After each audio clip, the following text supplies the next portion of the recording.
Ang Halsima Highway na matatagpuan sa Benguet ay isa sa pangunahing daanan para mahatid ang mga gulay at iba pang mga ani papunta sa Bagsakan o mas kilala bilang La Trinidad Trading Post.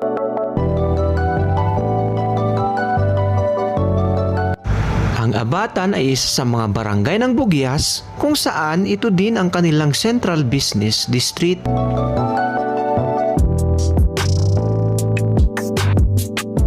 Ang bahaging ito ay ang crossing o crossroads kung saan pinagbubuklod nito ang mga daanan papunta ng mga karatig bayan tulad ng Baguio City, Ilocos Sur, Mountain Province at Ifugao. Ang pangalang Abatan ay hango sa salita ng mga Kangkanay at Iloco na sabatan, nang ibig sabihin ay tagpuan o meet up. Pagsapit ng buwan ng November hanggang February, umaabot hanggang 7 degrees Celsius o mas mababa pa ang lamig ng klima.